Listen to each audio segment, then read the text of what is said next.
Fique por dentro. Entrevista. E o tema da entrevista de hoje é homeschooling, ensino domiciliar. A entrevista vai ser com Emerson Almeida, que é pai, educador, fundador da Educalar. Emerson, muito obrigada pela tua participação com a gente aqui no Fique por Dentro de hoje. Obrigado, Poliana, obrigado pelo convite, obrigado aí por nos contactar para que a gente falar um pouquinho sobre esse tema tão importante. E só para situar os nossos ouvintes, o que é, né? Como funciona o homeschooling, a educação domiciliar? Então, a educação domiciliar é basicamente quando os pais assumem de forma responsável a educação dos seus filhos, né? A educação formal. Então, isso no Brasil, a gente tem a obrigatoriedade de enviar os filhos para a escola a partir dos 4 anos. Então, teoricamente, os pais estão assumindo a educação dos filhos dos 4 aos 17, ou seja, todo o ensino infantil, fundamental e médio.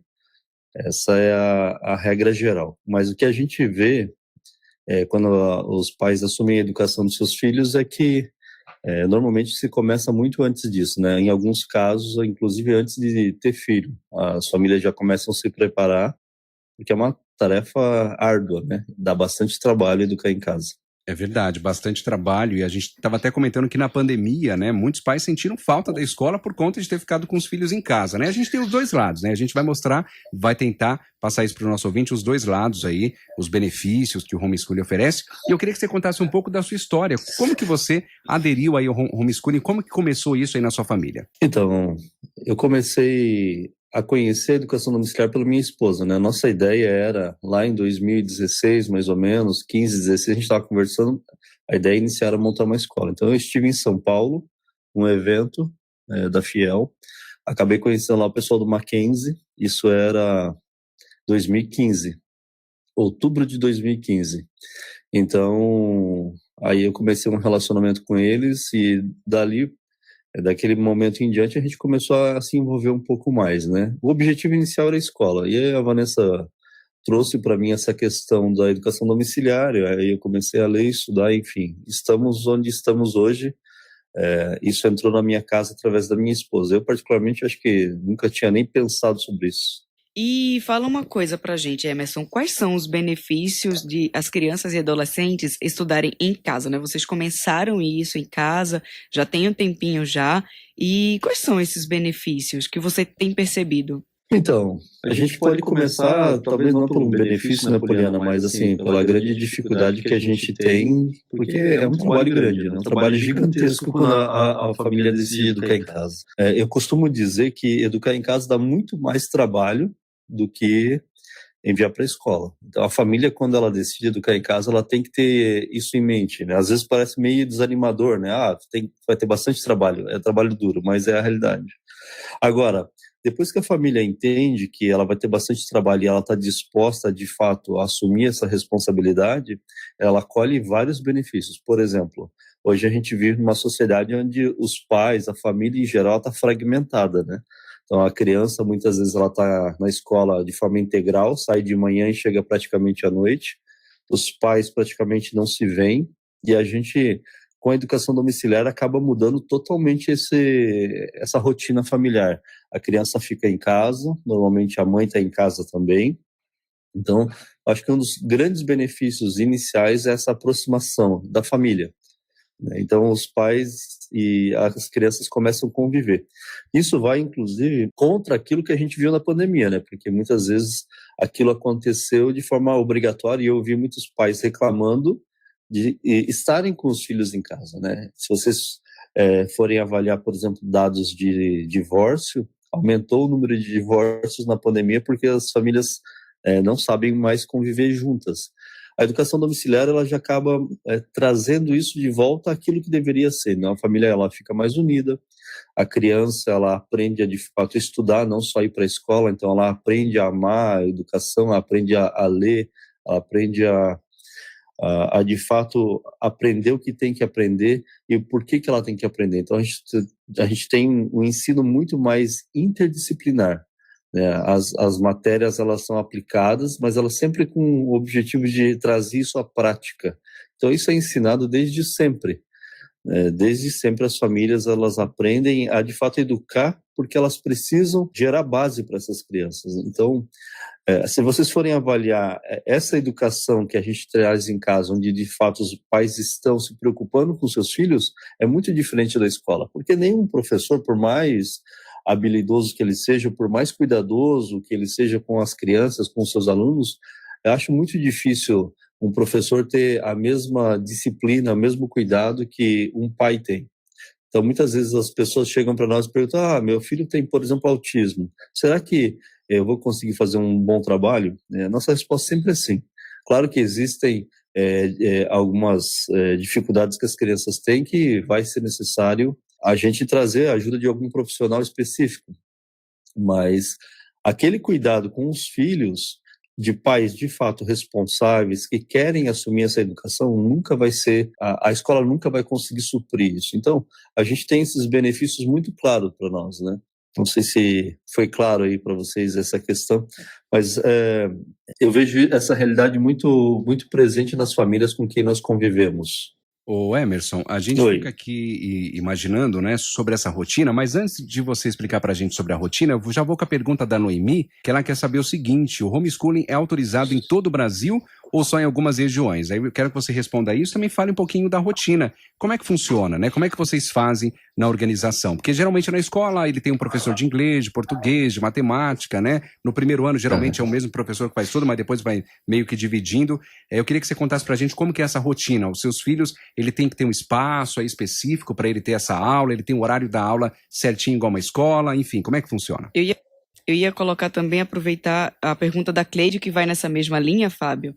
Eu acho que é muita coisa, mas é dentro dessa linha aí, né? A Cleide, aqui de São Paulo, ela fala assim que a dúvida dela é se a modalidade de estudo já é autorizada no Brasil, como, por exemplo, o MEC já está tratando oficialmente a emissão de boletins histórico, documentos necessários para comprovar a avaliação, aprovação, certificação, essa coisa toda, assim, e como é muita pergunta, né? A gente respira fundo, mas, assim, se você puder responder essas dúvidas das nossas duas ouvintes. Então, assim, no Brasil hoje não existe regulamentação. Em 2018, a gente teve um julgamento que foi feito pelos ministros do STF, foi de um caso de uma família lá do Rio Grande do Sul que chegou no STF, né, foram recorrendo, chegou no STF isso aí, e aí os ministros decidiram o seguinte: a educação domiciliar no Brasil não é crime, porém ela requer legislação. Então, de 2018 para cá, a gente viu vários movimentos de cidades e estados no país, inclusive federal, buscando essa legislação. Algumas legislações aceitáveis, na minha opinião, outras legislações absurdas. E aí a gente tem caminhado. Todas essas legislações que foram surgindo de 2018 para cá, elas acabaram caindo por algum motivo, né? Mas basicamente todas elas dizem o seguinte: nós não vamos aceitar a legislação aqui na nossa cidade ou no nosso estado, mas porque a gente entende que isso é uma competência do governo federal. Então, acabou caindo isso, não existe hoje legislação a nível nacional de educação domiciliar. Agora, uma coisa muito interessante que às vezes a gente acaba não se perguntando é que, assim, muitas vezes a gente fala que a educação domiciliar é algo novo. É uma modinha aí que alguém acabou inventando, né? Mas vocês sabiam que antes da nossa Constituição de 88, todas as constituições que nós tínhamos no Brasil previam a educação domiciliar e ela era... a família tinha liberdade de escolher por ela. Em 88 isso cai. A gente não se pergunta ainda por que isso aconteceu. Então, se é uma modinha, por que isso mudou só de 88 para cá? Então, muitas vezes falta um pouco de conhecimento nosso, né? Outra coisa que é interessante é que, assim, a maior parte dos países desenvolvidos do mundo tem educação domiciliar como base. E é importante a gente falar sobre isso antes da gente achar que é uma moda, ou que só o Brasil está inventando isso. Ou, se a gente conhecer um pouco sobre a história da educação, a gente vai ver também que a escola é algo muito novo. Ela acabou sendo popularizada ali com a Reforma Protestante, com Calvino, com Lutero, só que o modelo escolar que nós tínhamos lá é diferente do que nós temos hoje. E aí, ainda hoje no Brasil, nós temos um agravante que é a BNCC, que cristãos desconhecem a BNCC, desconhecem como lidar com a BNCC, então, assim, a gente tem um problema. Então, respondendo a Noemi e a Cleide, hoje nós não temos legislação. A pergunta que eu faço para vocês é: nós precisamos de legislação? A gente precisa que o Estado nos diga como educar nossos filhos? Então, se vocês colocarem aí no YouTube, no YouTube não, no Google, colocar assim, ó, Unicef Educação Domiciliar, vocês vão ver que existe um artigo da Unicef falando contra a educação domiciliar. E a primeira frase desse artigo é que a criança não pertence aos pais, mas a criança é um ser de direito e pertence ao Estado. A pergunta que eu faço para vocês, que são pais educadores, né, pais de, enfim, se assumiram ou não a educação dos seus filhos, cristãos, vocês concordam com isso? Vocês acham que a Unicef se posiciona da mesma forma em todos os países que ela está? A Unicef está em 190 países no mundo. Será que ela tem essa mesma posição lá nos Estados Unidos, com quase 3 milhões de crianças sendo educadas em casa?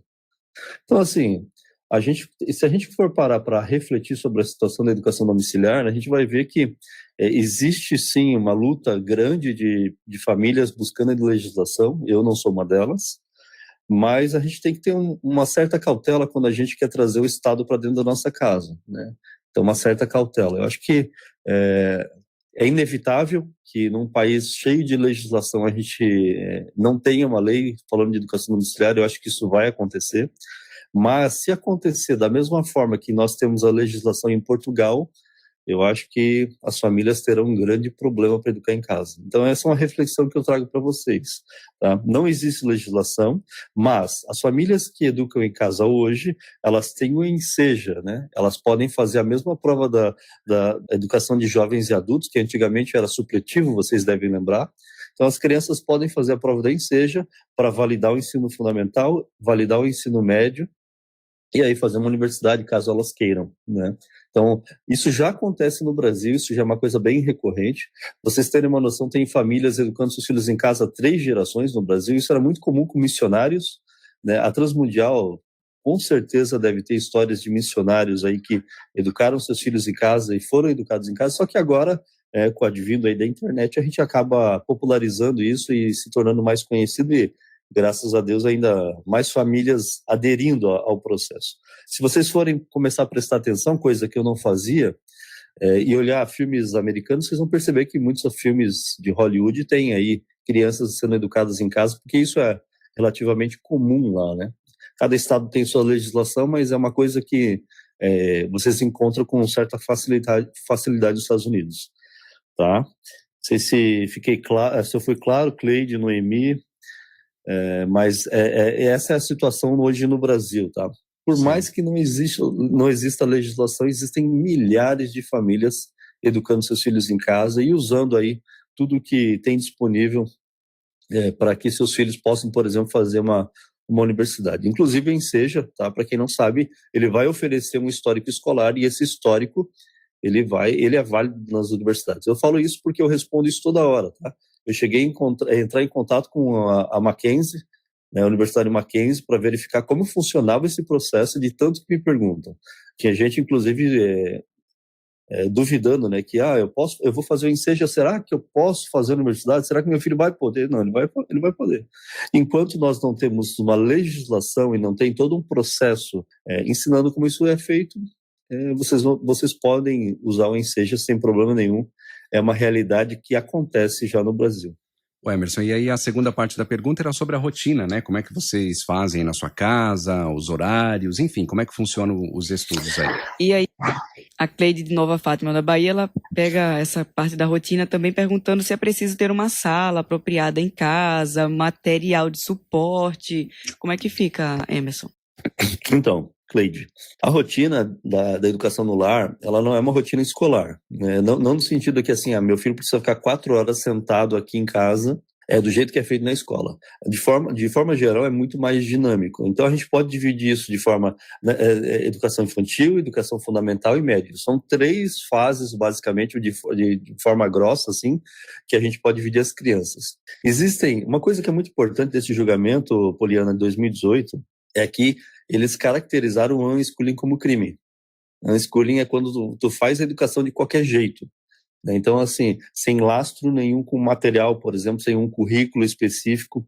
Isso é muito perigoso, né? Eu, particularmente, combato o unschooling, apesar de ser muito bonito, muito glamouroso.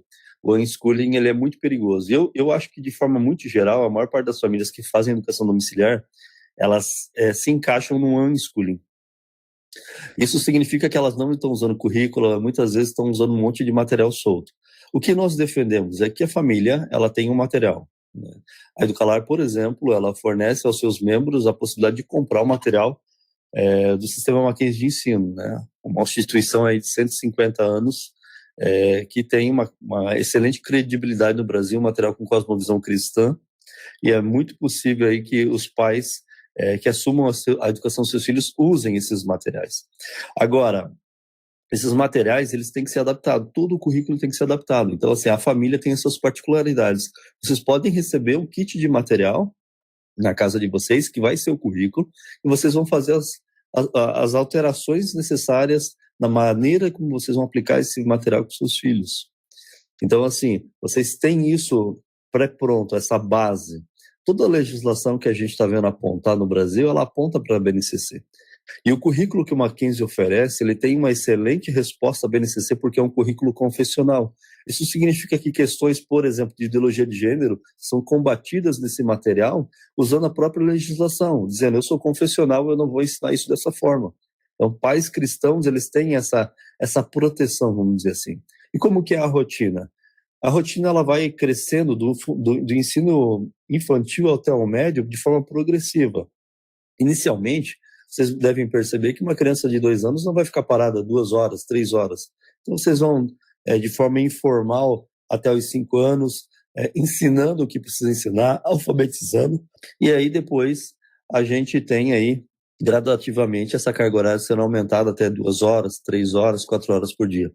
A gente entende que, assim, depois dos 10, 12 anos, se a criança está sendo educada em casa desde sempre, ela com 10, 12, 13 anos, ela já é um autodidata, ela já aprendeu a estudar. E os pais acabam depois se tornando apenas guias, né? Então eles vão ensinando os seus filhos, filho, eu tenho esse material, segue essa linha aqui, e os filhos já aprenderam a estudar. Então, muitos filhos que já têm aí um histórico de educação domiciliar, que fizeram ensino infantil em casa, fundamental em casa, no ensino médio eles já estão andando com as próprias pernas e os pais vão só guiando eles nesse processo. Mas só mais uma coisa. Primeiro tem uma participação aqui da Simone Cardoso, né? Não dá pra gente ler todas as participações porque o tempo é muito curto, mas ela diz que é apaixonada pelo ensino, não é? A filha dela tem 8 anos e já está há 2 anos e meio no ensino domiciliar. Ela diz que os desafios são muito grandes, mas que os resultados estão sendo bem animadores. Agora, só mais uma pergunta para a gente fechar. Tem essas questões animadoras, né, como a Simone falou, como você tem falado, mas eu queria saber qual a tua opinião em relação à grande maioria da população, né, brasileira, levando em consideração quem não tem tanto estudo, quem não tem um ensino superior, pais que nem sempre têm condições de lidar com o filho ensinando em casa. Como que você vê essa questão? Porque uma situação são pais que têm capacidade, que passaram por universidades, que têm uma base para ensinar. E os pais que querem que os filhos estudem, mas eles não têm essa base. Qual que é a tua opinião? O que é que você vê em relação a isso? Então, Poliana, quando a gente tem, por exemplo, essa luta de legislação no Brasil, a gente não está lutando para que todos façam educação domiciliar. E normalmente a família que escolhe educar em casa, ela escolheu educar em casa seus filhos. Então, se tu tem famílias com menos condição, pode ser intelectual, financeira, ou seja lá qual for a sua debilidade, ela simplesmente não tem condição de educar seus filhos em casa, né? Não é uma imposição, é diferente do que o Estado faz. Tu é obrigado a enviar teu filho para a escola com 4 anos. Eu ouvi que tu não tem filho ainda, né? Tu não. Não. Então, assim, tu imagina teu filho com 4 anos sendo enviado para uma escola e falando assim, filho, tu tá indo para a escolinha, tu vai lá com todo amor, deixa ele na porta da escola, e a professora vai lá com 4 anos e fala assim, Joãozinho, se você quiser ser menina, ou seja, quiser usar o banheiro da menina, pode usar. Isso tá sendo ensinado no Brasil a partir de 4 anos. Ideologia de gênero começa a partir de 4 anos. Compulsoriamente, as crianças são enviadas para a escola. Aí, claro que nós temos professoras que têm aí paixão pela educação, porque eu defendo o seguinte, quem ama a educação domiciliar. qualquer professor que de fato está preocupado com a educação, ele vai amar a educação domiciliar, porque ele vai ver aquele trabalho lindo que os pais fazem pelo seu... Assim, é uma dedicação imensa de um pai que assume a educação domiciliar. O pai, ele literalmente está se negando diariamente para educar os seus filhos em casa. Ele está, muitas vezes, a mãe, imagina que a mãe está em casa, ela está ali deixando de, entre aspas, ter aquele momento de folga para ela estar com os filhos em casa, muitas vezes numa correria, num cansaço, mas ela está ali, na luta, todos os dias, estudando, lendo, né? Eu tenho dificuldade de apontar para vocês professores que tenham tanta dedicação pelos seus filhos como os pais educadores que de fato assumem essa educação. Tá? Então, quando a gente tem educação domiciliar, a gente tem o seguinte, a liberdade do pai escolher, olha, eu quero enviar para a escola, ou a liberdade do pai dizer o seguinte, eu quero educar em casa. Agora, não tem condição intelectual? Não assume, porque vai fazer besteira. Não tem condição financeira de comprar um livro para ler? Não assume. Eu, particularmente, acho que todo cristão que está aí na internet baixando o livro para usar, ele está pecando. Então, assim, não tem condição? Não faça. Né? Porque, assim, é muito ruim para quem assume educar em casa, tu ter pais aí assumindo, entre aspas, a educação, mas fazendo de qualquer jeito, ou ficar reclamando, eu não tenho dinheiro para comprar livro, eu não tenho tempo, tá muito cansativo. Então, assim, parece que ter um filho hoje virou um peso. Né? Virou um problema ter filho hoje, parece. Então, assim, a família ficar unida, a família educar seus filhos virou um problema. Então, a gente tem que parar para refletir sobre isso e ver se, de fato, o problema não está dentro da gente, da maneira como a gente está vivendo, da maneira como a gente está querendo que nossos filhos sejam educados. Então, é um cuidado que a gente tem que ter, né? É verdade. Ô Emerson, o tempo passa rápido, infelizmente, né? Nós teríamos ainda um monte de perguntas, um monte de participação aqui, mas a gente abre espaço para você divulgar suas redes, para aquele ouvinte que quiser saber mais do seu trabalho, conhecer mais também sobre Educalar. Fique à vontade para divulgar os seus contatos, para que as pessoas possam entrar em contato com você e, de repente, tirar mais dúvidas, né? Inclusive, tem uma ouvinte aqui que ela quer saber o primeiro passo aí para iniciar no homeschooling com o filho dela também. Então, a gente abre espaço para você divulgar, para que essas pessoas entrem em contato. Então, pais, mães, né, que vocês desejam educar em casa, a primeira coisa que vocês precisam saber é que a educação domiciliar exige responsabilidade. Então, se vocês desejam assumir a educação em casa, tenham responsabilidade pelos seus filhos. O segundo passo que vocês têm que ter, comecem a estudar, comecem a ler. Nada acontece na educação domiciliar sem um pai e uma mãe preparados. Nada. Não adianta querer comprar material, igual vocês não devem estar vendo o vídeo, mas eu tenho livros. Não adianta eu ter um livro se eu não leio. Né? Não adianta nada. Então, esse é o primeiro passo. A rotina do lar precisa estar estruturada. Se vocês quiserem conhecer um pouco mais sobre educação domiciliar, basta aí procurar Educalar, coloquem Educalar na internet, no YouTube, no Instagram, que vocês vão achar a gente. Muito obrigada, Emerson. Muito obrigada mesmo pela participação. E o tema de hoje, homeschooling, ensino domiciliar. Entrevista com Emerson Almeida, pai educador, fundador da Educalar. Mais dúvidas, porque teve muita participação, vai lá no site que ele acabou de falar. E no site transmundial.org.br também vai estar todas as informações deles, para caso de dúvida. Então, até o próximo, até amanhã. Um abraço, Emerson, obrigado. Até mais, até a próxima. Pelo convite, tá bom? A gente que agradece. Um abraço. Fiquem com Deus. Tchau, tchau. É sobre o que é belo, é sobre o que inspira, deixar um legado da graça divina.